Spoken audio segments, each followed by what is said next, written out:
Olá e bem-vindos ao posto emissor número 131.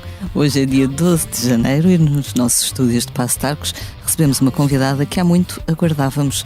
Nascida em Setúbal em 83, cresceu a ouvir Zeca Afonso, rap ou kizomba, entre outras músicas, e a observar a vida no bairro a que chamava casa. O primeiro disco chegou quando tinha 35 anos, depois de um curso de comunicação e cultura e muitas outras experiências no mundo real. Ao segundo álbum, lançado no ano passado, passou a andar nas bocas do mundo. Bem-vinda, Kátia, ou Garota Não. Obrigada. Muito obrigada por estar aqui hoje connosco. O Expresso faz 50 anos. Celebre connosco e torne-se assinante em expresso.pt. Já vejo o céu em fogo. Há quem diga que estou louco. Nunca me senti tão só. E a dor que mais me mata é já não te fazer falta. É fazer falta a ninguém. Já nascemos de joelhos, já dobrados pelo mundo. Como te sentes hoje? Muito nervosa. Mas ficas nervosa com as entrevistas? Já deste bastante, se imagino. Não dei assim tantas, sabes? Porque na verdade fujo sempre que posso. Venho às entrevistas que acho que são assim fundamentais e em que acho que me podem fazer perguntas que não sejam. Então, conte-nos lá porque é que se chama A Garota Não, o seu projeto. Era a minha... Estou a brincar, não é? Eu sei. Não, estou a brincar, mas às vezes falta um bocadinho de preparação e de falta de imaginação também na forma como se conduzem as entrevistas.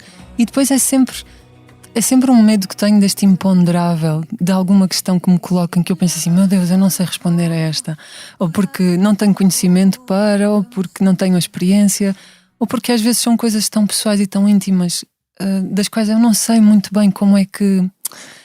Não é fugir, mas é como é que me coloco nelas perante assim quase uma confissão pública. E como tenho um bocadinho a tendência de me expor demasiado nas entrevistas, eu ouvi uma ou outra no início, depois deixei de ouvir, nunca mais li, nunca mais ouvi as entrevistas que dou e não leio inclusivamente também aquelas que saem por escrito, porque acho sempre que podia ter feito melhor. Podia ter feito melhor e podia às vezes não me ter exposto tanto. São intimidades algumas e eu acho que já conto as coisas na música.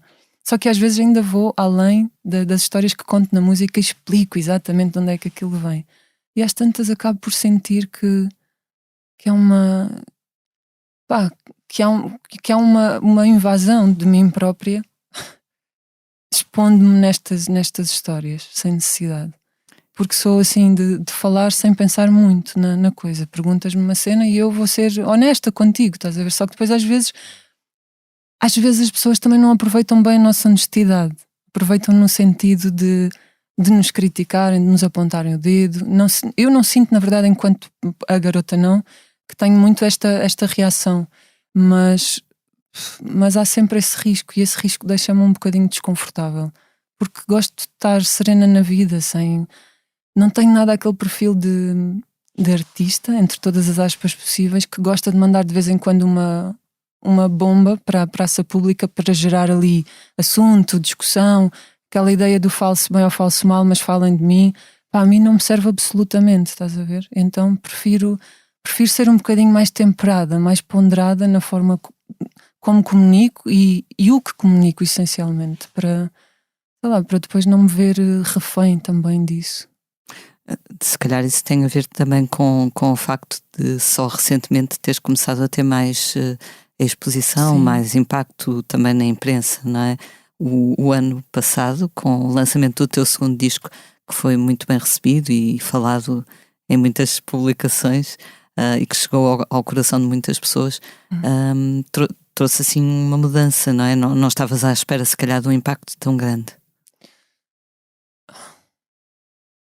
Eu não sei muito bem o que é que esperava exatamente, mas sei que tento fazer música que seja diferenciada, estás a ver? Então, também nessa questão de estou-me a colocar perante a indústria musical e estou-me a colocar perante a música per se e gostava de fazer uma coisa que não fosse bater um bocadinho nos temas que já são trabalhados, na forma como as músicas são construídas. Queria criar aqui um universo que fosse de alguma forma diferenciador também, na entrega, nem na mensagem, na forma como se entrega a mensagem. E portanto estaria a ser desonesta, acho, se dissesse não contava nada que isto fosse bem recebido. Não, o meu desejo era que fosse bem recebido. Agora, se seria por 10.000 pessoas ou por 100.000, na verdade a parte dos números não me interessa assim tanto, não é? E até o número da questão dos tops.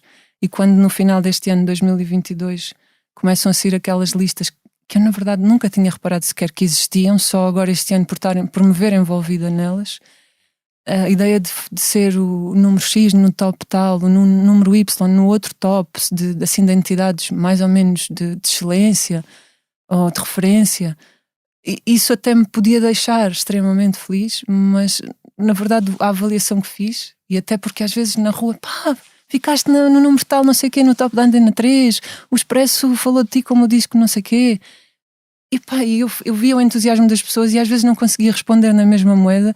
E assim, a malta que me conhece melhor quase que me dizia: mas não estás contente, não ficas satisfeita com isto?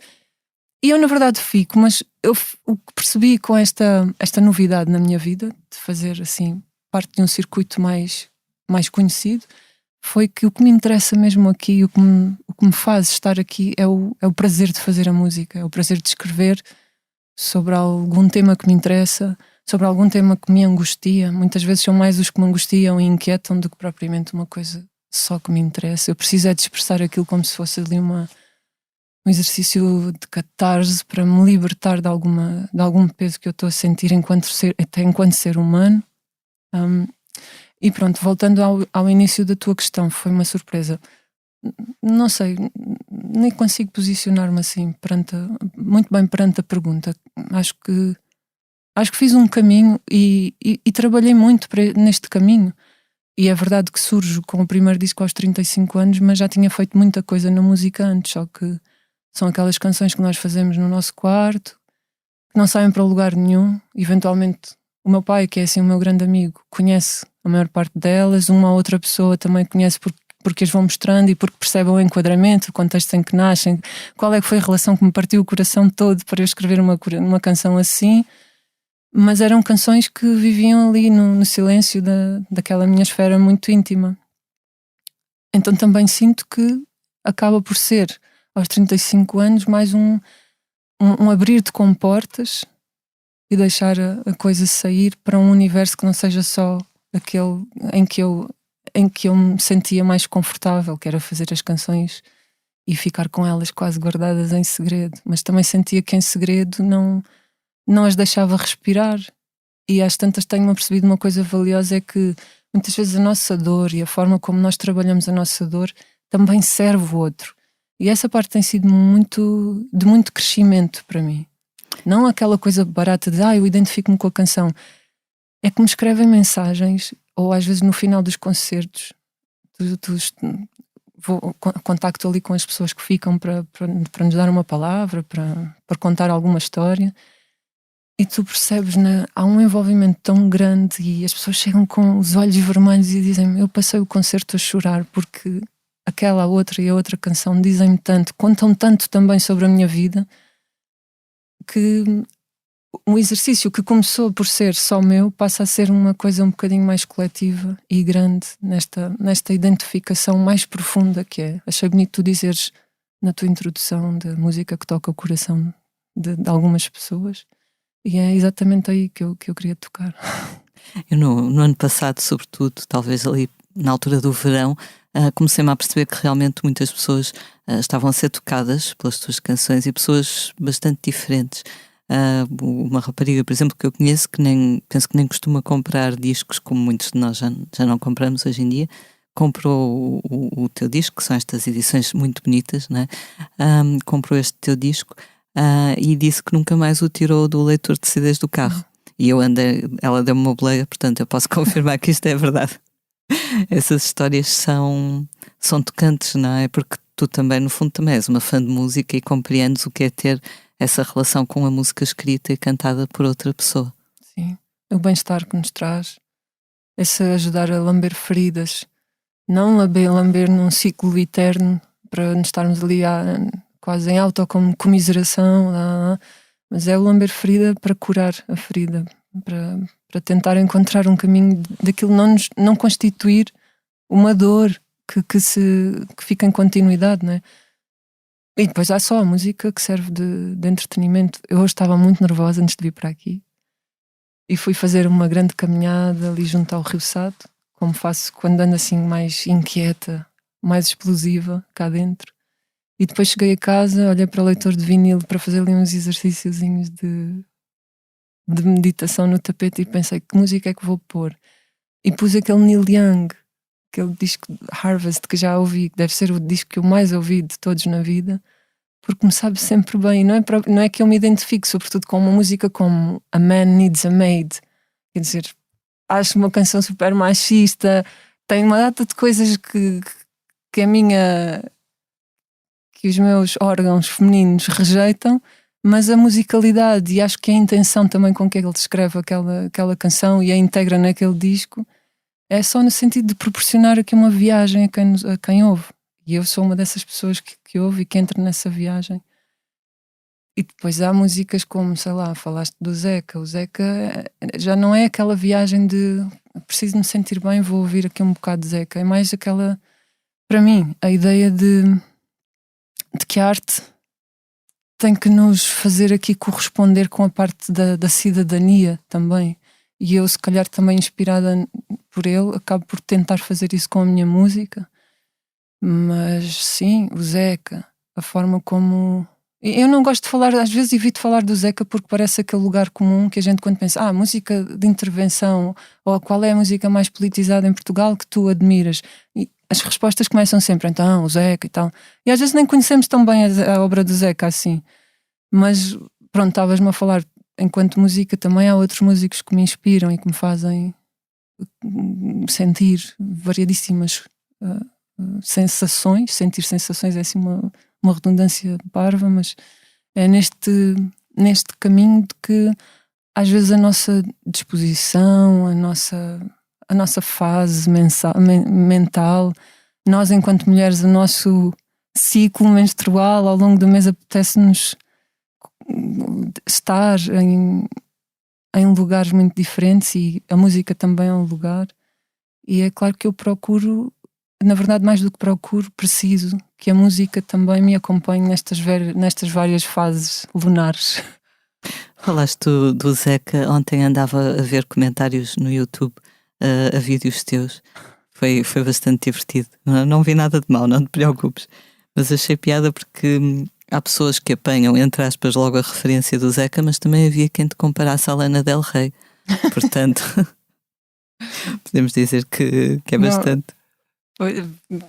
Não sei muito bem como é que se faz essa relação, mas eu tenho que confessar aqui e partilhar convosco o prémio de melhor comentário atribuído por mim mesma vai para a senhora Flor Bela Roque, que escreveu. Ela depois continuou, disse mais coisas, mas a melhor parte para mim é esta: como é possível? Só agora conheci, a garota não, por acaso perdida no YouTube enquanto faço natas do céu. Achei isto uma ótima altura para descobrir música nova. Eu, natas do céu. É naquele circuito em que o YouTube, provavelmente como o Spotify, entram em modo automático e nos vão dando aquilo que o algoritmo, sei lá, envia. Quando as pessoas vão ter contigo nos concertos, emocionadas para falar contigo, consegues perceber se o teu público tem algum perfil, digamos assim? São pessoas mais jovens, mais velhas, mais mulheres, mais homens? Ou...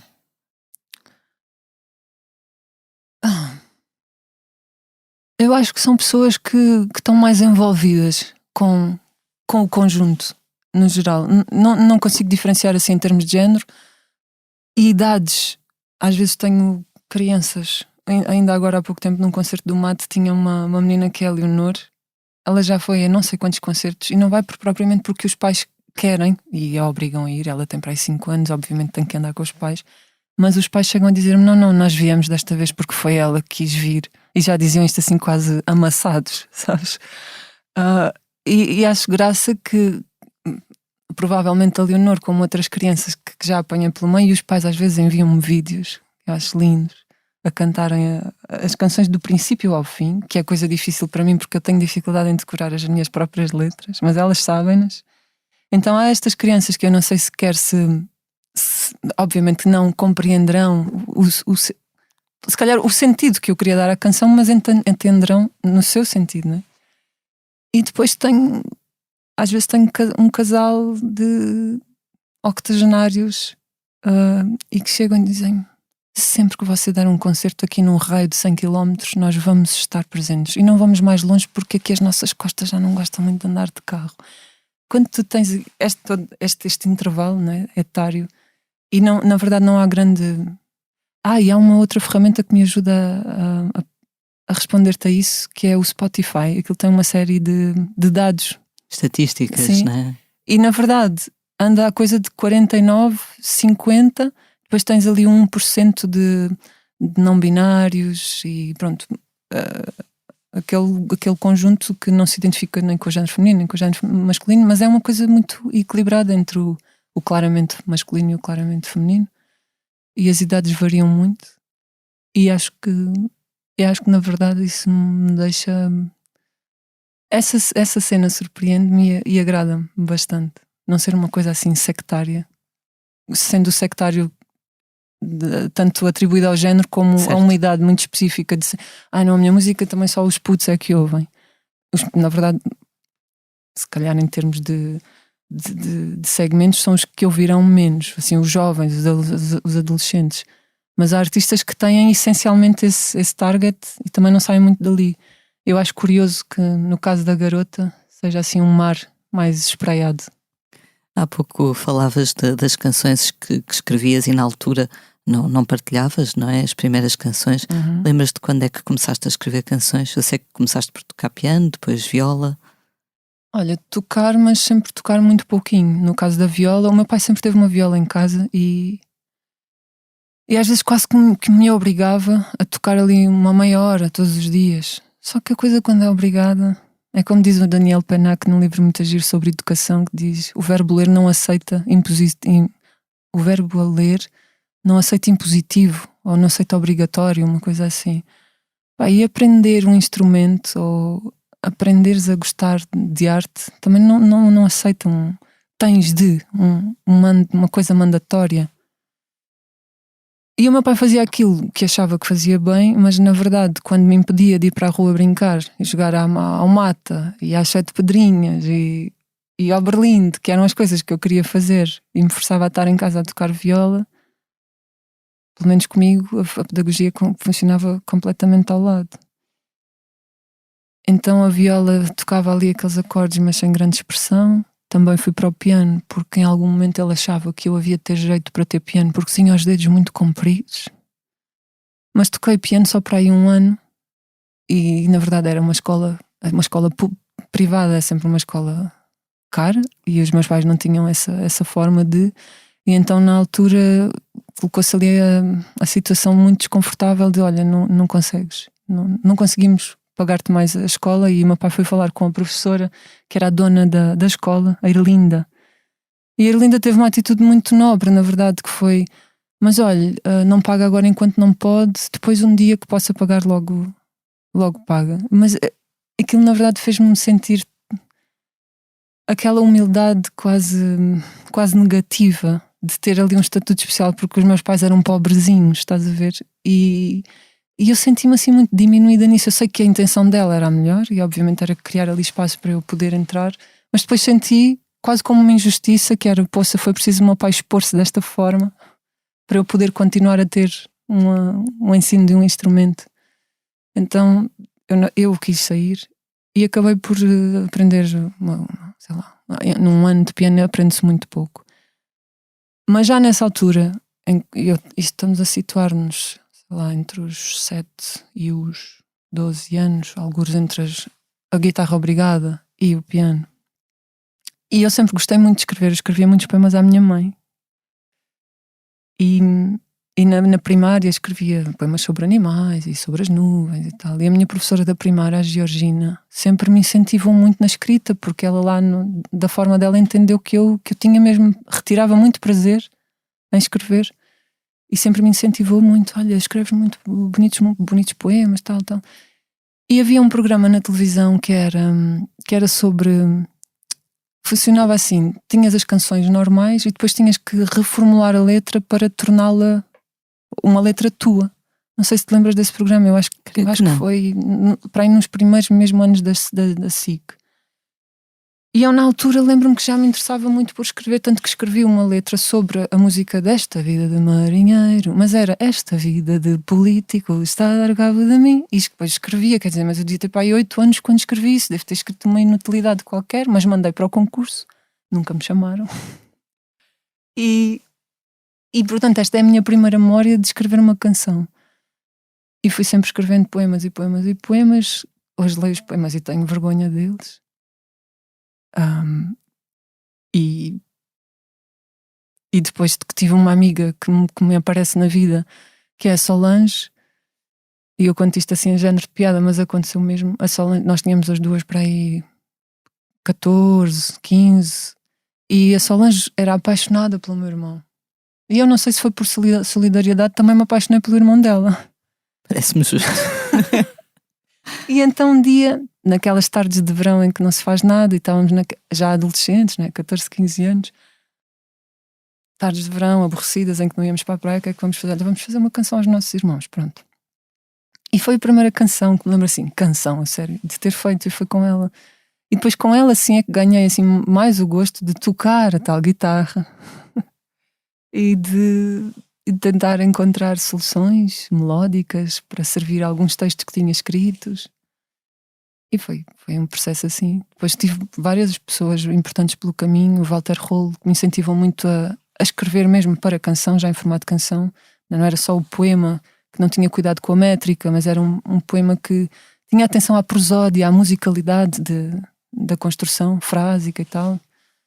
O Walter Rolo foi muito importante nisto e deu-me muita confiança para... Não, mas tu...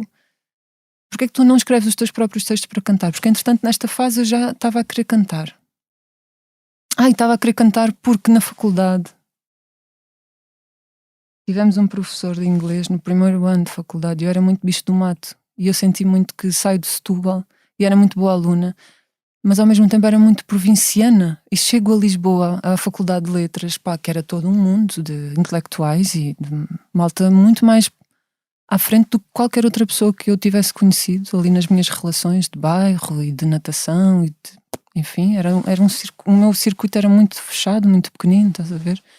E quando vou para Lisboa, percebo-me, quando venho para Lisboa, agora que aqui estou, percebo-me que, na verdade, os jovens da minha idade já consumiam uma forma de cultura muito diversa daquela que eu às vezes fazia, de ir ver uma exposição mais ou menos regular. Sei lá, em Lisboa havia todo um outro mundo por explorar. E tivemos um professor que nos disse assim: bem, eu não faço testes, a forma que tenho de vos avaliar é mais performática. Ele era professor de inglês, mas era todo dado a uma coisa mais artística. Está uma exposição no átrio da faculdade, vocês vão ter de visitar aquelas fotografias, comunicar com elas e apresentar um texto, um poema, um manifesto, o que vocês quiserem em torno daquilo. E a vossa avaliação para este semestre é essa. Agora, a avaliação é perante o auditório. É no auditório da FLUL, que é gigante. E eu penso, meu Deus do céu. Pânico. Eu, bicho do mato. Como é que isto vai acontecer?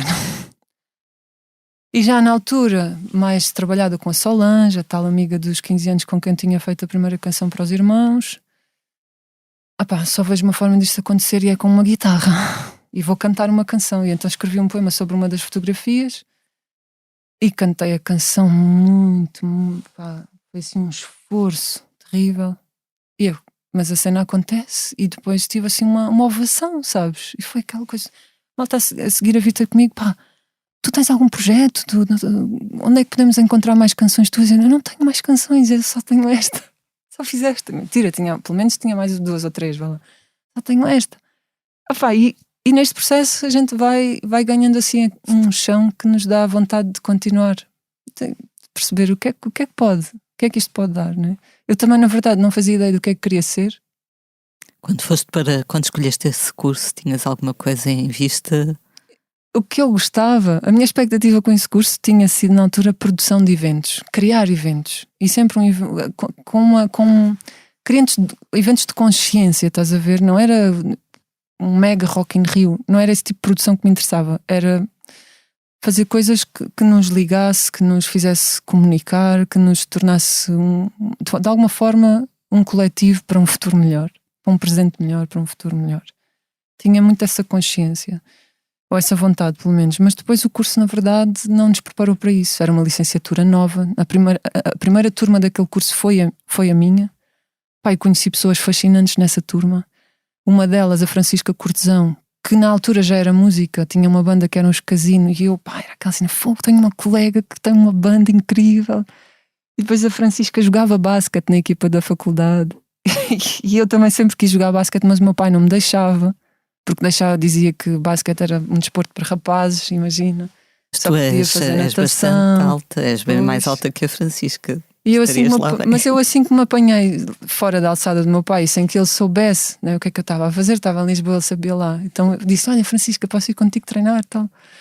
E ela lá me levou e entrei para a equipa de basquete, mas depois não ganhávamos jogos nenhuns. Eu disse, calhar também não gosto assim tanto disto. não gosto assim tanto de perder todas as vezes. Porque a nossa equipa era fraquinha. Mas conheço a Francisca, conheço pessoas extraordinárias e comecei a ter muita vontade de também me expressar, assim, de forma... A música era o meu veículo, eu não tenho jeito assim para dançar em particular, não sou uma pessoa muito teatral, mas sinto que nasci com um bom aparelho, com uma voz suave, que sabe bem ao ouvido, sinceramente, acho isso, não estou até a falar, eu acho que se não soubesse que tu cantavas, achava que tinhas uma voz musical. Sério? Só te ouvir falar. Mas tenho uma voz muito setubalense e às vezes acho que isso torna o discurso um bocadinho pesado. O que é o sotaque? Mais fechado. Sim, o sotaque setubalense é lixado. É um sotaque que eu não sei, eu adoro sotaques, mas eu não sei bem identificar o setubalense ainda. É que a gente... Apesar de eu ter uma amiga de lá. A gente corta as sílabas ao meio. O choque-ferri, não é? E às vezes carregamos no R, sim. Mas entretanto perdi-me na faculdade, conheceste pessoas fascinantes. Sim. Mas era para chegarmos onde? Com essa... Era para chegarmos ao que é que tu tinhas em vista quando escolheste esse curso. Exatamente. Pronto, era tal produção de eventos, criar eventos, imaginar festivais de escrita, de coisas. Mas depois o disco... exatamente. Depois o curso era o primeiro ano da turma e acho que saímos assim todos com um certo dissabor em relação àqueles 4 anos de curso. Acho que fomos importantes para depois o curso se tornar melhor, porque os professores pelo menos tiveram, mesmo os coordenadores de curso, que eram na altura 2 professoras lixadas, assim, ganchos, que eram a Teresa Malafaia e a Teresa Cadete, que eram assim as catedráticas da FLUL, e elas também tiveram a sabedoria de nos perguntar, enquanto alunos, o que é que nós achávamos que tinha corrido mal naquele processo, que disciplinas é que para nós não faziam sentido ao longo daqueles 4 anos. E então acho que nós não fomos muito felizes com a escolha, porque foi o primeiro ano de turma, mas depois acho que tenho a esperança de que tenhamos tornado o curso melhor. E então, na verdade, saio dali com a sensação de que eu não sei fazer rigorosamente nada, mas vou-me propor aqui uns estágios, e acho que é no estágio que hei de desenvolver aqui algumas competências. Lá fui, para a Rádio Popular FM, no Pinhal Novo, fazer a agenda cultural inicialmente, e a falar dos eventos que aconteciam no Pinhal Novo, em Palmela, assim na região, Moita, Montijo, Seixal. E isso deu-me muito prazer, fazer essa investigação e depois, de alguma forma, fazer a locução disso. E depois acharam que eu podia ter ali uma veia jornalística. E conheci uma pessoa também fundamental no caminho, que foi José Manuel Rosendo, que é faz muitas vezes reportagem de guerra ou de cenário de conflito, assim, para a Antena 1 e para a RTP1. Eu conheci, fiquei fascinada com o Zé, e ele disse-me: tu devias devias ir para o Senjor, tirar ali alguma coisa mais relacionada com o jornalismo, porque o curso tinha-nos dado algumas ferramentas disso, mas não me preparava para ser jornalista. E eu fui fazer isso no Senjor. E quando saio pensei, bora, estou preparada para acabar com a mentira e com a desonestidade. E trabalhei ali durante 2, 3 anos com ele. Entretanto, essa rádio, com a participação fundamental dele, criou um jornal local, que era um jornal de notícias populares. Mas aquilo de popular tinha pouco. No popular no sentido do popularucho ou do populista. Eram notícias populares no sentido em que diziam respeito a toda a gente. E o Zé Manuel Rosendo era o diretor do jornal e era muito crítico e muito assertivo também na agenda que criava para o jornal e nas entrevistas que escolhia fazer, no tipo de reportagem que se fazia. Eu aprendi muito a ver o jornalismo de forma séria e a ser muito crítica também. E tive esse portanto, a faculdade não me preparou para isso, mas acabou por me levar aí. E foi um percurso em que me lembro de ir muitas vezes para casa assim com uma angústia de mas há muitas coisas a acontecerem mal. Há corrupção. E até eu que sou um nadinha neste sistema, neste mar, me apercebo disso. Basta tu começares a escavar um bocadinho. E porque há favorecimentos políticos e porque a Câmara está a favorecer o construtor não sei o quê, não há assim uma grande seriedade. Às vezes os processos participativos não são sérios, não são transparentes. Sim, não. E até se eu escuto a população, mas depois está bem, mas eu deixo-os falar, agora a nossa linha é esta. E senti que isso me desgostava. E depois recebia-se muito mal. Então num jornal local, não é? Eu até tentava às vezes mandar assim umas candidaturas para jornais um bocadinho maiores. Mas as condições também não eram nada fixe já na altura. As respostas eram recibos verdes e muitas vezes a ganhar 700 euros e a ter de vir de Setúbal para Lisboa e tal. Pensei, não é por aqui. E depois, sei lá, nós temos muitas vidas dentro de uma vida.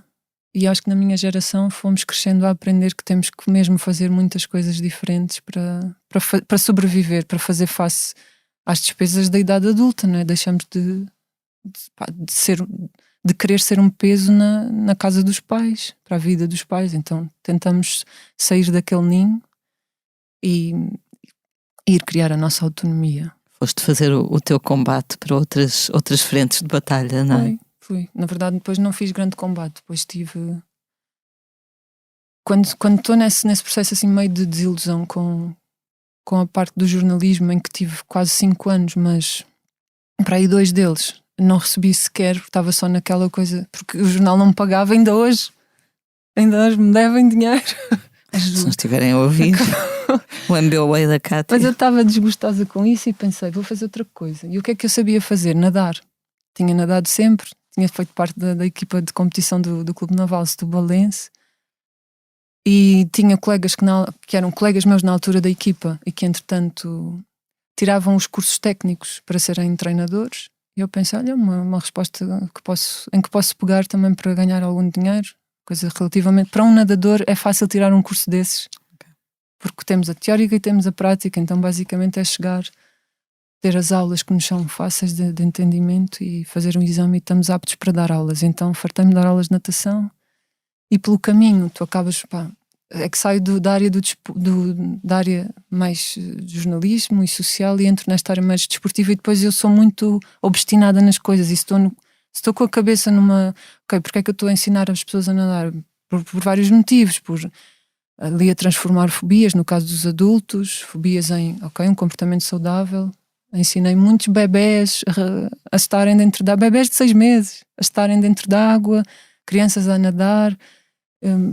Essa parte é muito, muito interessante. Eu era muito obstinada a isto. Estou no desporto, estou agora na natação. Quais é que são os métodos? Estudo muitas coisas. E pelo meio disso aparece-me o Pilates.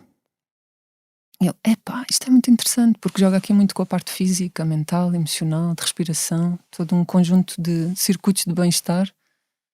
Vou tirar um curso de Pilates. Esse deu-me mais trabalho, né? Porque eu não tinha história de Pilates. E depois dei Pilates para aí durante 7 anos. E como na altura não havia muitos professores de Pilates, eu em Setúbal dava Pilates em quase tudo o que era ginásio. E andava sempre de bicicleta. Ia de bicicleta para dava aqui 2 aulas, ia de bicicleta para outro, dava ali mais uma aula. Passava o dia a dar aulas de Pilates. Era muito cansativo ao final do dia. Mas conheci pessoas extraordinárias. E eu acho que eu dizia isto assim de forma às vezes um bocado provocatória aos meus colegas e dizia: os meus alunos são os melhores. Para já não vêm gritar para as aulas. São pessoas que... Não têm os pais a insultar-te ou a ameaçar-te também. Não, mas às vezes nas aulas de ginásio é muito aquela coisa do o instrutor puxa para ele, vá, e a malta vai. Parece que estão ali numa arena e estão ali quase em combate. Pá, e as pessoas que vinham para o Pilates, tudo muito zen, pá, havia a pessoa obviamente com a dor no ombro, com a dor na coluna, na lombar, na cervical, no joelho.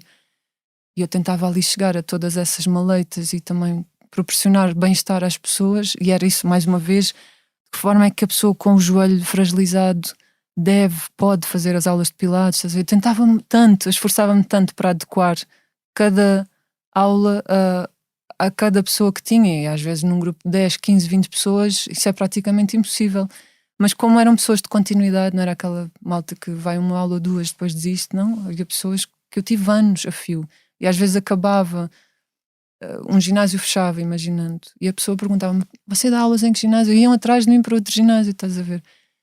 E eu acho, na verdade, que quando chego aos 30, 33 e decido, não, agora eu quero mesmo fazer um disco, eu já tinha este lastro todo de pessoas que me encontram na rua e me cumprimentam com muito amor. Eu tinha centenas de alunas em Pilates, estás a ver, naquela cidade. E quando eu lanço um disco, elas na altura sabiam que eu adorava música, até porque também as playlists que eu levava para a escola, para as aulas, eram sempre assim coisas muito escolhidas a dedo, não eram CDs de reiki ou tal. Eu levava uma playlist e cantava as músicas. Você canta muito bem. Eu dizia-lhes: pai, eu adoro cantar. Eu um dia deixo-vos dar aulas só para cantar.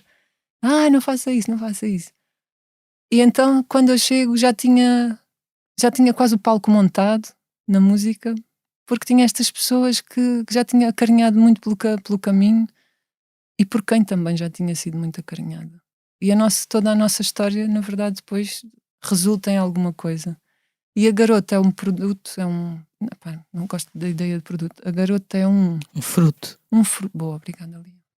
A garota é um fruto de todas estas caminhadas, de todas estas pessoas que fomos granjeando nesse caminho. E é isso, essencialmente é isso de que me orgulho. Tenho um episódio assim que penso com vergonha. Há menos, sei lá, todos nós na nossa vida temos aqueles 3, 4 episódios infelizes que gostávamos de ter sido melhores pessoas. Eu lembro-me de assim, duas situações que de forma recorrente falo com o meu psicoterapeuta e parece que nunca ultrapasso aquilo, porque sinto que magoei alguém. Não estou a falar de namorados, aí é uma dinâmica diferente, mas sinto que não fui correta naquela situação, tal, mas também não soube ser melhor, e não é como se agora conseguisse, né, chegar ao pé da pessoa, até porque eu já nem faço ideia onde é que estão. Mas isto para dizer que não acho que fui sempre correta e tenho pena disso, mas acho que no geral fui semeando muitas pontinhas de amor.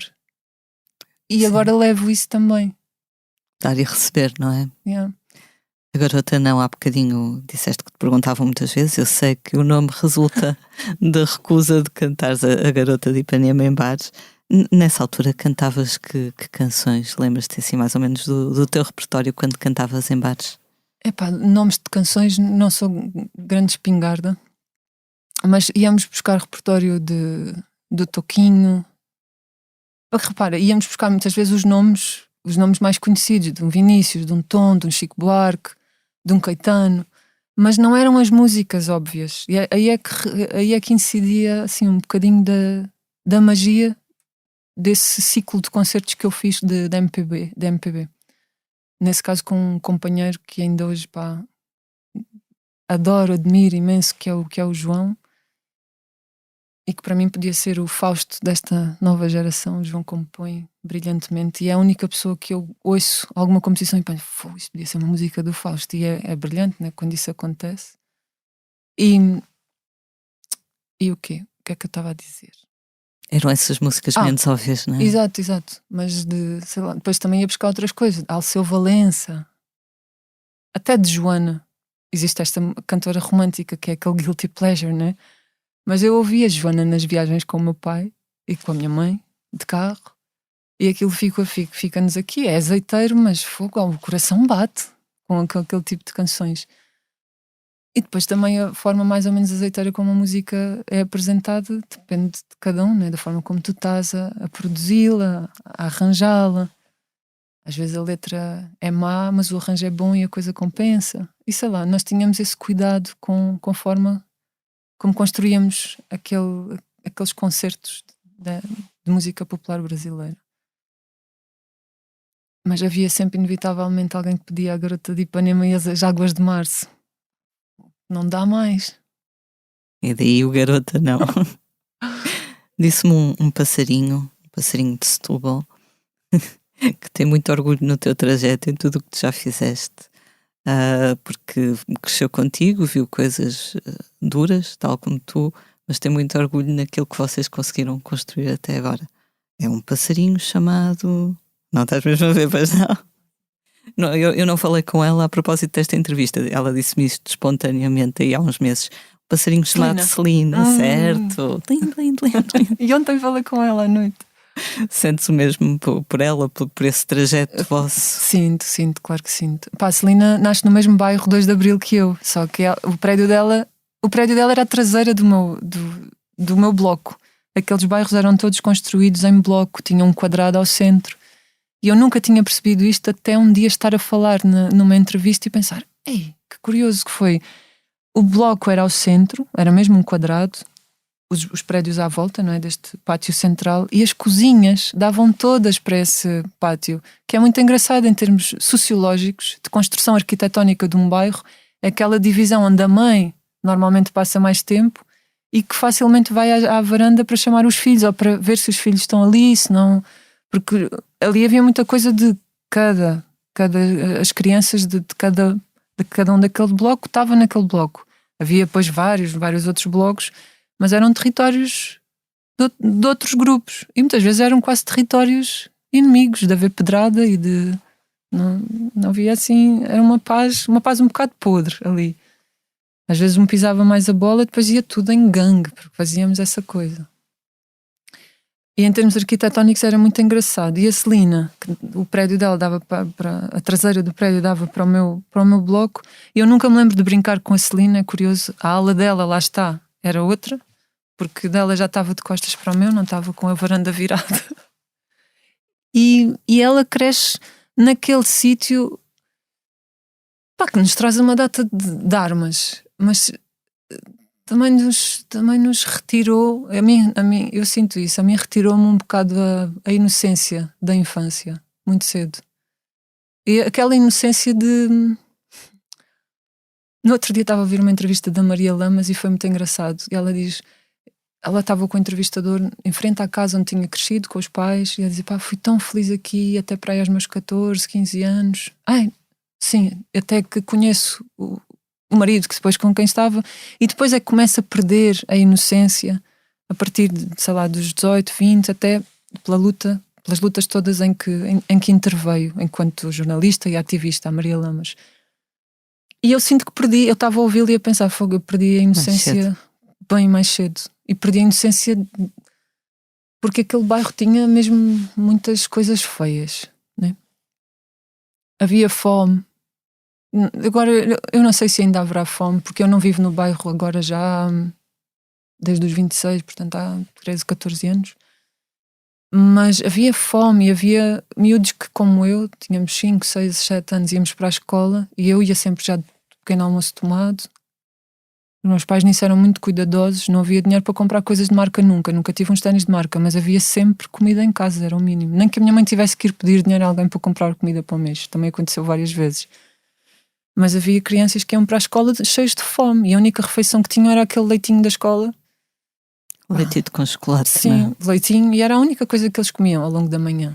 A ver? E isso era muito claro. Eles chegavam com muitas vezes iam com a roupa de há 3, 4 dias, já suja de há 3, 4 dias, iam com a cara cheia de remelas, iam sem cuidado, estás a ver? Vias que foi uma criança que saiu da cama, se vestiu sozinho, pegou numa mochila que muitas vezes não levava os materiais todos que a professora tinha pedido e seguia para a escola.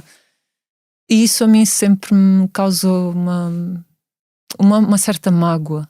Até às vezes com os próprios pais desses miúdos. Mas são ciclos, não é? Em que as famílias entram e os pais também só são aquilo que conseguem ser. E não são melhores, certamente porque não conseguem ser, não é? E depois tive uma outra grande escola que foi a minha irmã e a geração dela, que era a geração, dissemos assim de uma forma feia, que é a geração do cavalo, da altura em que se dá a abertura de fronteiras, em que se dá o retorno de muitos portugueses que estavam, não é, agora felizmente ex-colónias, e que se dá um fluxo muito maior de pessoas, de estrangeiros e tudo mais, e, enfim, é tudo uma grande novidade. Aparecem uma série de drogas que em Portugal nunca tinham aparecido, e a minha irmã, como milhares de outros jovens da altura, mete-se ali naqueles meandros, e eu cresci a ver a minha irmã sempre perdida, se não era com, sei lá, eu acho, não sei se houve drogas que ela não tivesse experimentado, mas lembro-me da heroína em particular, que era uma coisa muito dura, e a minha irmã tentou várias vezes fazer curas, e ela não era filha do meu pai, era filha de um primeiro casamento da minha mãe, e sempre houve ali uma grande resistência do meu pai no nosso contacto com a minha irmã. O que eu percebi, ele fazia aquilo para nos proteger, mas depois, por outro lado, causava uma grande dor na minha mãe, não era que ela sentir que tinha que escolher entre aquele núcleo que tinha construído, que éramos eu, o meu irmão e o meu pai, ou a filha, que era fruto de outra relação que ela tinha tido e que não foi feliz, e da qual ela quis sair, não é? E a minha mãe vivia muito nesse conflito. Essa dor da minha mãe também me chegava muito. Mas sobretudo a história de vida da minha irmã foi sempre de perder, estás a ver? Sempre perder, eu só a via perder, sempre. Da heroína, de haver sempre toda preta, toda cheia de feridas, de nódoas negras. Aquilo eram escaras. Ela era uma escara humana em alguns pontos. Era nos tornozelos, era aqui na zona dos pulsos, era, sei lá, onde havia veias saudáveis, era onde eles ainda conseguiam injetar-se. Pumba. E uma criança a crescer, a ver este tipo de linguagem humana é muito duro. E a minha irmã, como eu estava a dizer antes, ela ainda tentou fazer várias curas e fez algumas delas na minha casa, aqueles períodos em que eu já estou, não consigo mais, e ela ficava ali alguns dias mas depois a cena era mais forte, ela saía novamente e voltava lá para a vida dela. Então foi isso, e pelo meio houve ali um período longo de prostituição, e lembro-me perfeitamente do dia em que alguém ligou para a minha casa, uma vizinha, uma conhecida, a dizer: Fernanda, a tua filha está na estrada, não sei o quê, a prostituir-se. E a minha mãe saiu de casa louca e foi buscá-la. Pronto, mas crescer com estas coisas acho que me deu muita vontade e força para tentar fazer alguma coisa de útil com a minha vida. Essencialmente foi isso. Não me autodestruir. E tu e a Celina conseguiram encontrar o vosso caminho, construir a vossa casa, não é? No fundo, a vossa linguagem, cada uma à sua maneira, mas... A Celina, eu acho que não tinha no seio, ela não tinha no seio familiar assim uma realidade traumática como várias outras crianças tinham, eu incluída, mas de qualquer forma ela era amiga destas crianças, e ela é muito sensível, e ela é muito inteligente, ela lê para além de um sorriso, ela percebe quando é que aquele sorriso funciona ou não funciona, não é de verdade. É muito intuitiva, e portanto ela certamente terá vivido estas vulnerabilidades daquele bairro de outra forma, esta fome de que eu falo, esta incapacidade dos pais darem uma resposta familiar adequada dentro das suas casas, toda esta fragilidade associada àquelas drogas. E ela não tinha uma irmã com seringas em casa, mas as seringas naquela altura graçavam pelo bairro, assim em cantos mais escusos havia sempre uma seringa, uma colher onde eles faziam aquela mistura. Portanto ela viveu isto de outra forma, e então também arranjou a sua maneira através do acordeão e de um canto lindo que ela faz, que ela nem precisa de microfone, ela abre aquela goela e tem um estádio do Bonfim apinhado a ouvi-la. Felizmente tem feito um percurso muito bonito e muito bem resolvido. Hoje estás a trabalhar no Departamento da Juventude da Câmara de Setúbal É bom para ti sentir que podes fazer uma diferença na vida desses jovens, desses miúdos, ou pelo menos que estás presente de alguma forma, que os acompanhas ali numa idade sensível?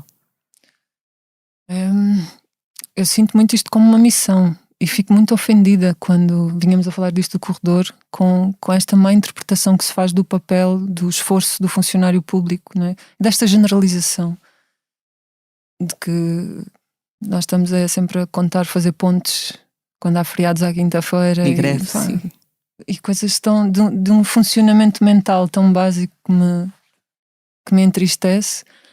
Mas eu, como nunca visto esse carapuço, e sinto que estive lá sempre para... Epá, claro que há dias que tu não estás bem e não dás o mesmo, não é?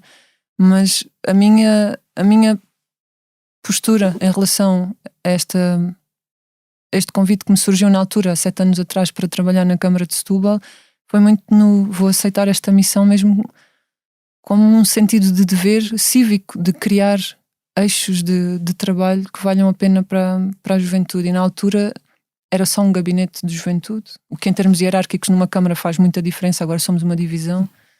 Era um gabinete que fazia basicamente uma meia maratona fotográfica e um concurso de bandas de garagem. E faziam da melhor forma possível também com os recursos humanos que havia, não é? Que eram muito mais limitados, quer em número, quer na efetiva. Estavam ali na divisão de juventude porque de facto fazia sentido. Eu acho que não fazia sentido. São pessoas muito valiosas, se calhar noutros setores, mas não era na juventude. E era um bocado aquela coisa de não sabemos onde é que havemos de pôr este funcionário, vai para a divisão de juventude. Não sabemos onde é que havemos de pôr, vai para a divisão de juventude. E às tantas, as pessoas não têm que ter o perfil para fazer tudo, não é? São retiradas de um serviço e postas assim um bocado de paraquedas no outro. Pronto, e acho que tive a sorte de fazer parte de um momento em que a divisão de juventude se transforma, quer nesta lógica dos recursos humanos, quer na lógica dos projetos, quer na lógica do orçamento que é ali alocado, porque o orçamento também é muito importante e também na altura não havia orçamento para isto. E a Câmara de Setúbal tem tido a coragem de, enquanto outros municípios estavam quase a retrair-se e a recuar na lógica das políticas de juventude, municípios que tinham tido fortíssima história na coisa de criar casas de juventude, como em Almada, por exemplo, havia várias casas de juventude e na verdade estavam assim a recuar porque os jovens deixaram de ir às casas de juventude, as casas de juventude faziam programação e não surtia qualquer efeito, e a Câmara de Setúbal estava no movimento. Eu não estou aqui a fazer contra a política à Câmara de Almada, atenção, é tudo uma questão de história, não é? A Câmara de Almada fez um trabalho com a juventude importantíssimo nas décadas anteriores. Depois estavam a fazer uma reavaliação e era fundamental. E nós, como nunca tínhamos tido essa história muito forte, estávamos num momento mais pungente, mais de afirmação. E eu fiquei muito apaixonada por essa fase da minha vida. Eu, na verdade, só vivia para trabalhar quase. Trabalhava 10, 12 horas, às vezes todos os dias durante uma semana e às vezes, muitas vezes ao fim de semana nos eventos. E tivemos ali uma oportunidade de criar eixos de trabalho interessantes, de formação, de capacitação, de empregabilidade, agora o último, de trabalhar com as associações, que na verdade é um mundo difícil e temos muito pouco associativismo em Portugal, associativismo juvenil. Quer dizer, do outro também está muito moribundo, não é? Mas o juvenil em particular é um mar assim com um caudal muito pequenino. E pronto, e também criação de projetos de desenvolvimento artístico, de arranjar espaços para jovens de artistas plásticos exporem, que era uma coisa que também não havia. No fundo, a promoção de eventos que tu em tempos tinhas sonhado, não é? Exatamente. É engraçado fazer-se essa ponte, porque a determinada altura foi exatamente isso que eu pensei. Foram precisos 15 anos. Fazer tanta coisa diferente para chegares lá. Nem mais. Boa, Lia. Obrigada. Foi exatamente isso que aconteceu. No final do ano passado lançaste uma canção muito bonita com o Luca Argel. Foi um convite dele? Então, na verdade, foi um convite que partiu de mim. Nós fomos fazer um tributo. Fomos convidados os dois, nós, a Luísa Sobral e o Jorge Palma, para participar num tributo a Chico Buarque, organizado pela Associação A Palavra, do Alex Cortês e essa malta muito ligada à arte e à cultura de há muitos anos. E foi assim um convite que me deixou fogo, um concerto em parceria, salvo seja, cada um ia cantar as suas escolhas, Mas não deixava de ser uma coisa em conjunto com estas personalidades. Eu falei, espetáculo, vamos embora. Mas depois tu falas com a Luísa, falei muito pouco com o Jorge Palma, porque ele não fez os ensaios de tarde como nós, tem um estatuto diferente. Já não perde assim tanto tempo com estas coisas, como nós ainda temos tempo para perder, não é? Falei com a Luísa, uma pessoa luminosa, que te trata bem, simples, descomplicada. Com o Luca criei ali outro laço, porque acho que teve que ver com os alinhamentos, a forma como o espetáculo estava alinhado. Eu passava mais tempo com o Luca no backstage, mas para além disto eu estava com uma relação com o disco do Samba de Guerrilha do Luca, que andava viciada a ouvir aquele disco, e aprendi sobre história e sobre humanidade. Também. Bem, a rodos, não é? Ficamos com essa sensação. Percebeste aquela edição que tem uma espécie de um jornal, não é? Eles chamam jornal. Incrível. Muito boa. Eu nunca tinha ouvido falar de Luca até, sei lá, até janeiro de 2021, que foi quando descobri. Depois tocámos nesse evento, creio que foi em maio, mas tive em 5, 6 meses sempre a ouvir em repeat o Luca. Quando o conheço ali, vou ali com uma grande expectativa, e nestes tempos em que passávamos no backstage, conversámos um pouquinho, fizemos 2 concertos, um no São Luís e um em Oeiras. E no segundo, acho que perdi assim um bocadinho a vergonha, porque sou muito envergonhada e não tenho muita facilidade em desafiar pessoas para, olha, bora fazer. Porque acho que tenho sempre medo que a pessoa me diga, olha, não. Mas senti-me tão confortável com o Luca que lhe disse, olha, eu adoro as tuas canções, eu acho que tu escreves belissimamente. E devíamos fazer uma música em parceria. E ele respondeu-me assim, muito cordial, a dizer, quem sabe, né? Pode ser e tal. E eu achei, nunca vai acontecer. Tem um amigo brasileiro que diz que os portugueses são muito frontais, e eu achas, não acho nada. E depois ele explicou-me que era por isso. Que ele acha que os brasileiros como ele, que respondem sempre, quem sabe. Sim, mesmo quando não é verdade. Parece que não nos querem desagradar na hora, mas nunca nos chegam a agradar verdadeiramente, porque não aceitam as nossas coisas. Mas o Luca, para minha grande alegria, poucos dias depois, mandou-me um áudio por WhatsApp com o início da canção. Ele escreveu os primeiros 4 versos, que é ele que os canta na canção, na verdade. E depois eu pensei, bom, está aceito o desafio. E eu logo ali, sei lá, em 2 horas também escrevi o meu verso e mandei-lhe cantado. E andámos naquela desgarrada de um manda, o outro manda. E o mais difícil foi chegarmos ao ponto de entendimento do refrão. O Luca faz um primeiro refrão e eu disse, acho que não funciona assim muito bem, não bate. Não é um refrão forte para aquilo que a gente foi a construir pelo caminho com esta canção. Então, ok, experimenta tu. Mas isto sempre problemas de ego, sabes? Quando eu lhe digo, olha, não, sinto que não bate. Tudo bem, faz tu agora, não era naquela, faz tu para ver se fazes melhor. Não era nada com esse sentido, nunca senti assim. Foi mesmo uma construção bonita entre nós dois.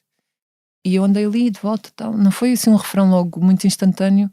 E fiz-lhe a proposta. E ele disse, maravilha. Então olha, e se fosse o teu refrão e o meu refrão? E se tu reparares na segunda parte da canção, eu estou a cantar uma coisa e ele está a cantar outra. Então acabou por ser uma combinação, para mim, muito feliz. E eu acho que para ele também. E depois convoquei o personagem do costume para nos ajudar a fazer o vídeo, que é o Pedro Semedo, com a equipa linda que é o Mário Guilherme e a Raquel Moreira. São sempre as 3 pessoas que fazem os videoclipes todos que eu tenho na minha história de videografia. E o Luca aceitou bem a sugestão, o Pedro fez ali uma preparação de vídeo, o Luca gostou muito, ok, vamos embarcar nisto, e sai a canção na verdade sem grande esforço, sem grande tempo de produção nem nada. Fizemos tudo em casa, ele gravava a coisa dele, eu gravei a minha. Um dia ele veio almoçar a Setúbal, comemos um peixinho assado, e bebemos meio litro de vinho e gravámos a voz nesse dia e está feito. Ficou abençoada ali pelo peixinho de Setúbal. Sim. E por falar em parcerias, este ano vais tocar com o Sérgio Godinho. Ai meu Deus, eu ando a dormir mal. Eu ia perguntar como é que estão esses nervos. Estou muito mal e eu não durmo. Opa, isso surge-me assim quase como uma concretização de um sonho antigo, né? Sérgio Godinho acompanha-nos a tudo, gostes mais ou menos, mas acompanha-nos a todos. E fogo, na história da minha vida é muito importante e tem estado em várias fases. quando o Zé Moraes é o meu manager não remunerado, como ele diz, da Produtores Associados, que é a produtora onde estou, que me fazem o booking. O Zé Moraes liga-me e diz-me: olha, tenho aqui uma coisa para dizer que te vai deixar contente. Ligaram-me a perguntar se tu querias fazer esta parceria com o Sérgio Godinho no âmbito do ciclo do Conta-me uma Canção. E eu, ai meu Deus, eu estava a almoçar, acho que já não comi mais nada. Claro que quero, Moraes. Mas é para quando?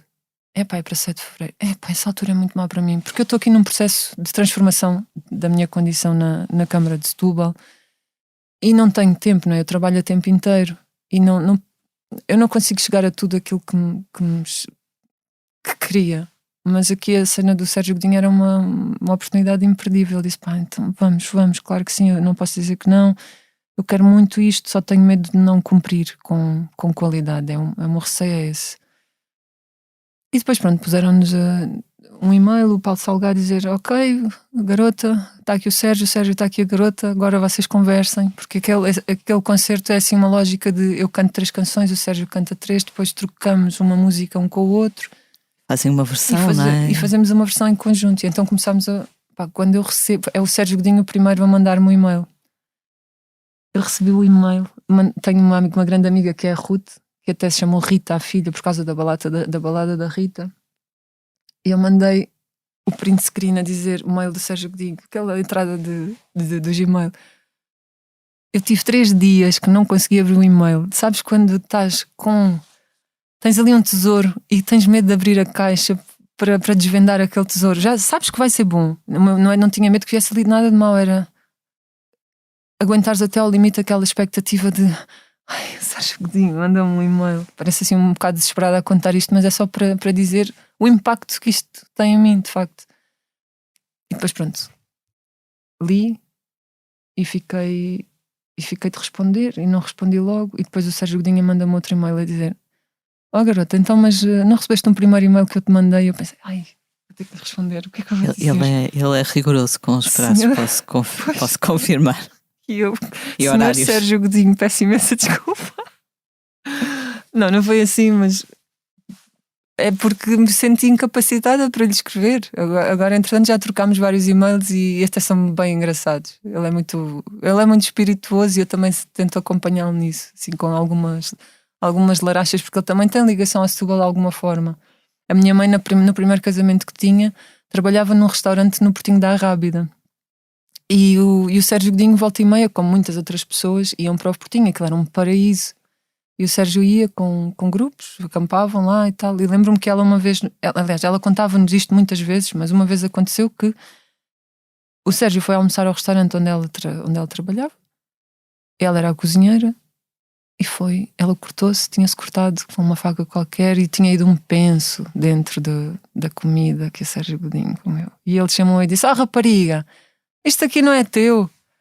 E a minha mãe contava-nos aquilo com uma vergonha, a dizer: mandei um penso dentro da comida do Sérgio Godinho, pá.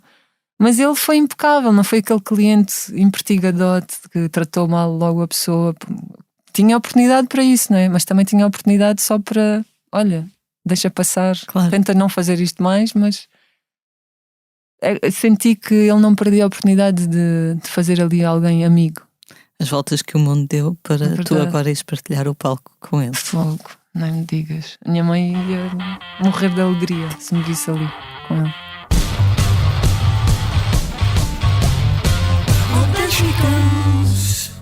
One man comes in the name of love. One man to come and go. One man comes he to justify. One man to overthrow. In the name of love. Vamos agora passar para a próxima rubrica, o tema da semana. Nos últimos dias chegou a notícia de um novo disco dos U2. Chegou de uma forma muito artesanal. Acho que vais gostar, Kátia. O guitarrista The Edge mandou uma carta à mão para 40 fãs em vários países europeus. Suponho que cada um tenha recebido uma fotocópia, mas a carta inicial foi escrita à mão. E ele explicou então que a banda anda às voltas com as mudanças que a idade traz às canções e sobretudo à voz. Isto tudo para dizer que vai sair um álbum em março que se chama Songs of Surrender. São 40 canções dos U2 que já conhecemos, mas regravadas à luz da idade mais anciã que eles agora têm. Uma curiosidade bem interessante é que o vídeo, há um pequeno vídeo da apresentação deste disco, é da autoria de um português, o João Pombeiro, que já tem trabalhado com o Nuno Markle, ou Bruno Nogueira, ou o Bruno Aleixo, que foi o nosso convidado aqui no posto emissor.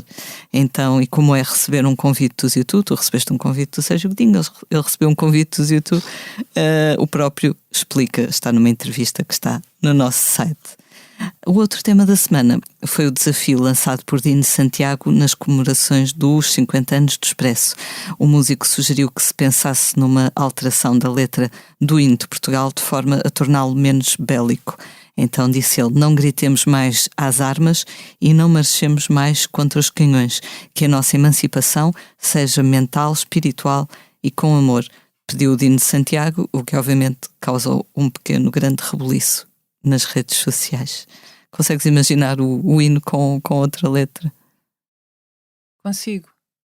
Eu acho que era revelador de tempos mais conscientes e mais elevados. Não acho sequer que essa ideia do Dino seja para provocar, para criar burburinho, para... Eu acho que ele sente verdadeiramente o que diz e eu subscrevo absolutamente essa intenção, a intenção com que ele diz isso, que era de facto termos como música pátria, como mensagem de pátria, a de uma nação, a de um grupo de seres humanos que estão muito mais virados, se calhar, para um entendimento por outra via que não seja a marchar por canhões e a clamar às armas. Mais uns com os outros em vez de uns contra os outros. Exatamente. Não é? E às vezes também é só, não sei, digo eu, estou aqui a falar por ele, que não precisa, mas às vezes a pessoa só está a falar, enfim, não está com certeza a propor que amanhã na Assembleia da República se discuta isso, não é? Claro. Enfim, está a falar porque pensou, claro, e tem uma ideia e argumenta. Enfim, as coisas servem também para falarmos delas. Uhum. Não estão inscritas em pedra para sempre.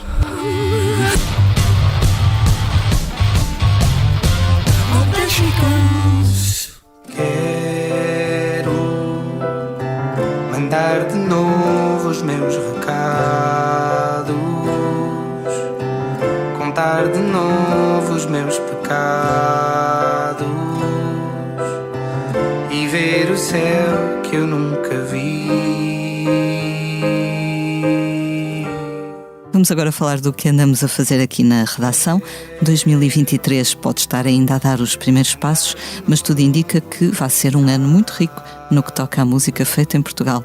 Andamos a ouvir várias pessoas e publicamos um longo artigo sobre os discos confirmados para os próximos meses, que incluem o regresso às canções de Jorge Palma ou Pedro Brunhosa, também discos a solo dos vocalistas de Linda Martini, Capitão Fausto ou Amor Eletro.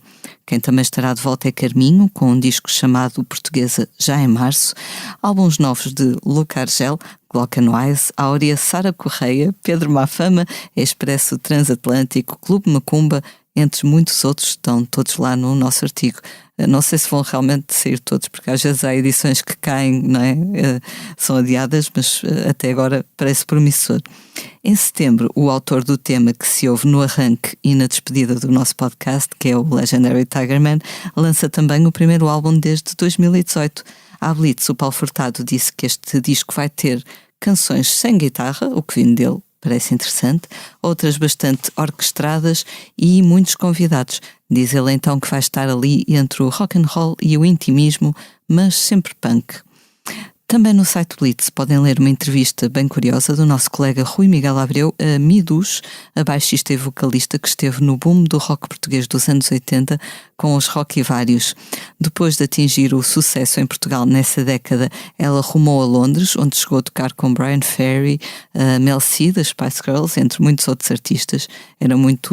Fazia muito aquelas sessões de estúdio e também andou em digressão com vários destes músicos. 40 anos mais tarde está de volta a Portugal, tem um disco a solo e fala-nos então nesta entrevista de um percurso que foi muito, muito particular. a certa altura disse ela, esta passagem chamou-me a atenção. Nunca pensei em mim como uma mulher no rock, antes como um músico no rock. Eu sei que as pessoas olhavam para mim com espanto de é uma rapariga a tocar, mas eu sentia-me mais um músico e só queria era tocar bem. Identificas-te com esta atitude, Kátia? Eu compreendo a ideia, mas na verdade eu identifico-me como mulher, não como música. Até porque na verdade eu de música não sei assim tanto, sabes? Eu não sou uma teórica, eu não tenho grandes fundamentos académicos sobre música. Eu faço a música por intuição. Não sou nada virtuosa a tocar nada. O meu instrumento mais virtuoso porventura será a voz, mas nasci com ele. Entretanto, sei lá, a gente vai dando o tratamento que consegue ao instrumento que tem. Mas sinto-me essencialmente mulher. E sinto que a minha escrita, apesar de às vezes ser no género masculino e que é passível de discussão e de crítica, também nos comentários do YouTube podes encontrar isso. Eu não percebo porque é que alguém que é mulher escreve no masculino. E eu pensava, mas que forma tão redutora de ver a escrita e o universo da arte. Por outro lado, significa que estão atentos, já não é mau. Digo eu, podem tentando. só ficar atentos e não ter que fazer este tipo de comentário. Mas sinto também que o universo da minha escrita, independentemente do género, está no feminino ou no masculino, mas que faço questão de escrever para mulheres e sobre assuntos relacionados com mulher.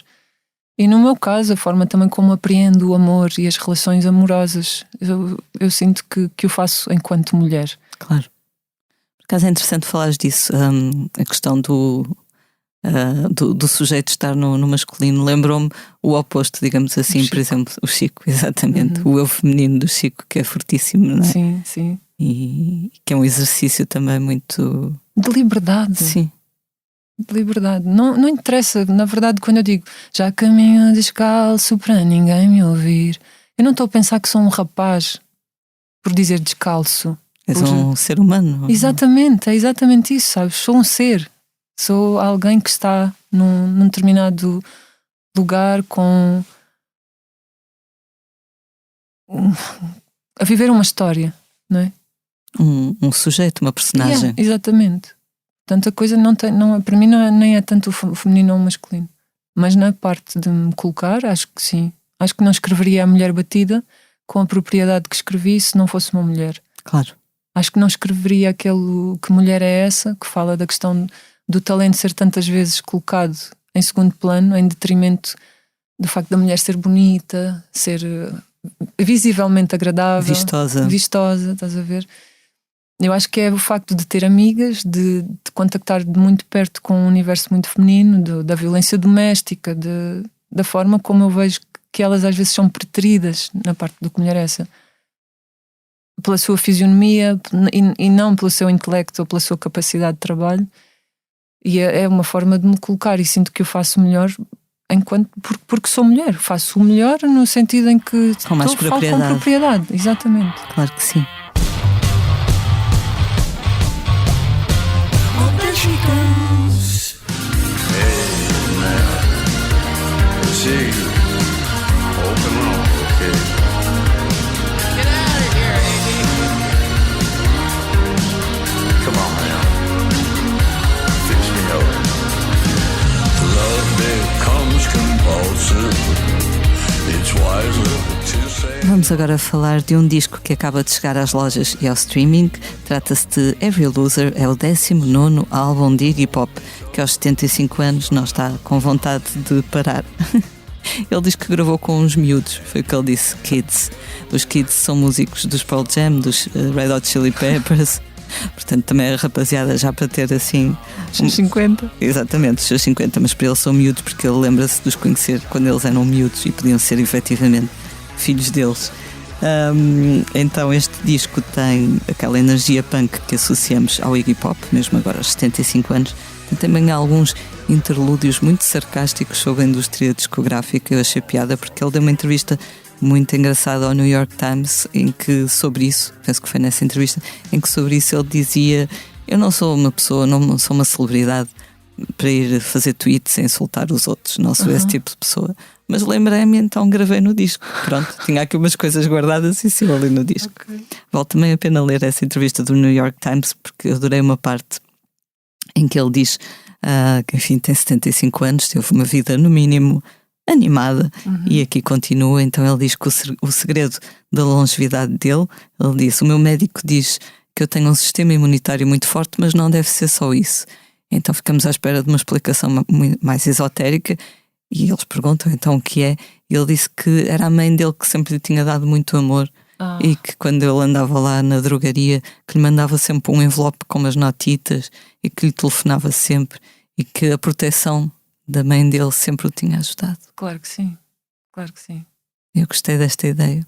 No coração de um punk também bate um coração, não é? No peito de um punk. E não tenhas dúvida de que a proteção, mesmo que quando deixa de ser física, eu digo-te, eu estava efetivamente nervosa antes desta entrevista e dormi particularmente mal. Eu já tenho um sono frágil, e quando ando assim mais acelerada, com mais projetos ou coisas para pôr em prática, pior, porque fico aqui a germinar coisas durante a noite. Às vezes não são coisas boas, são só loops que nos cansam. Mas antes de entrar em palco e antes de vir para aqui hoje, eu disse: mãe, estás comigo. Minha mãe já morreu há 10 anos agora. Mãe, estás comigo, ajuda-me. Que a Lia não me faça perguntas que eu não saiba responder, por favor. Não disse isso, não disse nada disso. Eu, quando não sei responder, eu digo: não, olha, não sei, não tenho nenhuma ideia para partilhar sobre esse tema. Mas peço-lhe sempre essa participação. É como se fosse, deixou de ser um corpo físico e passou a ser esta entidade. E quando estou muito arreliada, muito magoada ou exausta com alguma coisa, também falo com ela. Também é uma forma meio esotérica de estar na vida, mas sei lá, às tantas, se a gente acreditar, a coisa acontece. E esse amor chega-nos de alguma forma. Sim, sem dúvida, acho que estão sempre presentes, não é? Eu cito a minha avó todos os dias, portanto, ela já morreu há mais de 10 anos, portanto acho que eles arranjam sempre maneira de estar connosco. Também acho que sim.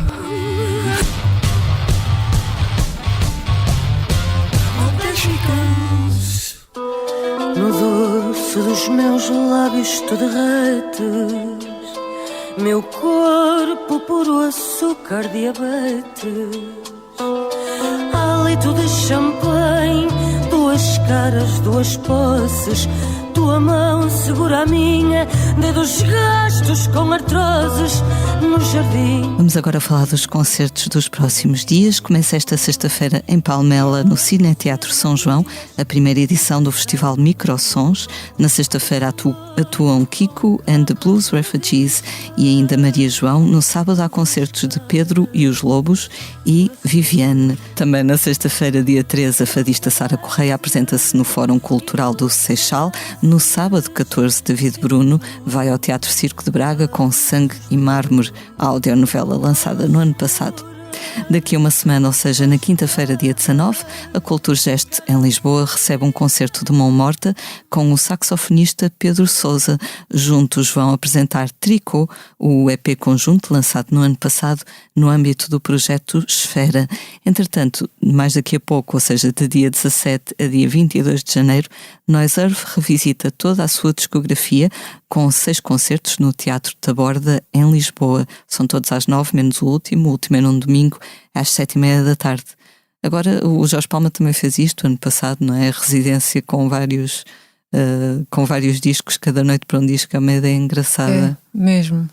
E para quem gosta efetivamente de um artista e que o gosta de seguir, deve ser uma experiência grata. E mesmo, digo eu, para os músicos. Sim, também. Imagino eu, o Noise Earth, enfim, já tem vários 6 álbuns, creio eu, mas o Jorge Palma ir buscar canções de 75 ou não sei o quê, deve ser se faz essa escolha. Eu devo dizer que vi vários concertos dessa residência do Jorge Palma e vi o do Palmas Gang e pensei: velha sou eu. Porque eu estava ali sem posição nenhuma para estar de pé. Sim, eles estiveram no Capitólio, não foi agora? Todos frescos, 2 horas e tal. Vais ter agora alguns concertos em breve também? Sim, de 18 de maio. Estamos em janeiro. 18 de janeiro temos na Marinha Grande, que é um dia importante, foi um dia de uma revolução, de uma revolta que houve lá dos trabalhadores da indústria vidreira. Foi assim um marco importante. Nos anos 90, não foi? Não, mais. Já mais Se calhar houve uma segunda, Sim, mas aquilo passou-se na altura, creio que do Estado Novo. Ok. Sim, foi assim uma revolução uma revolta de trabalhadores, um levantamento de trabalhadores. E quando me chamaram para fazer o concerto desse dia em particular, para celebrar essa força, essa luta, fiquei contente. Eu não era para dar concertos em janeiro, na verdade, porque estou nesta situação com o trabalho. E depois no dia 21 vamos a Faro, ao Festival de Vir, creio que se chama assim, organizado pela Associação de Vir, creio que é assim que se diz. E depois dia 7 vamos ao Maria Matos com o Sérgio Godinho, ao Conta-me uma Canção. 11 de março temos em Almada, no Teatro Joaquim Benite. Há umas datas bem interessantes, na verdade, nesta agenda deste ano. Coisas em lugares bons. Sim, esse teatro de Almada conheço bem, é bem bom.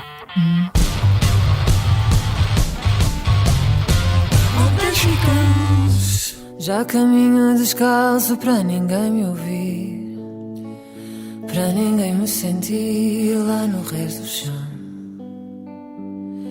Moro no último andar do prédio mais alto da nossa rua.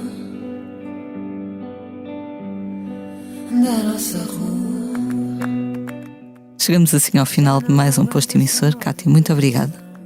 Obrigada, eu mesmo. Eu sou a Lia Pereira. Os temas de abertura e conclusão são de Legendary Tigerman. A edição multimédia estará a cargo de João Luís Amorim. Como é hábito, vamos finalizar com uma leitura. Cátia.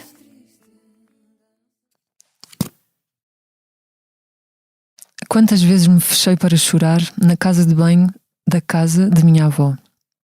Lavava os olhos com shampoo e chorava. Chorava por causa do shampoo. Depois acabaram os shampoos que faziam arder os olhos. No more tears, disse Johnson & Johnson. As mães são filhas das filhas e as filhas são mães das mães. Uma mãe lava a cabeça da outra. E todas têm cabelos de crianças loiras. Para chorar não podemos usar mais shampoo. E eu gostava de chorar a fio. E chorava. Sem um desgosto, sem uma dor, sem um lenço. Sem uma lágrima. Fechada a chave na casa de banho da casa da minha avó, onde além de mim só estava eu. Também me fechava no guarda-vestidos, mas um guarda-vestidos não se pode fechar por dentro. Nunca ninguém viu um vestido a chorar. Adília Lopes, No More Tears. Who had a boy that thought he was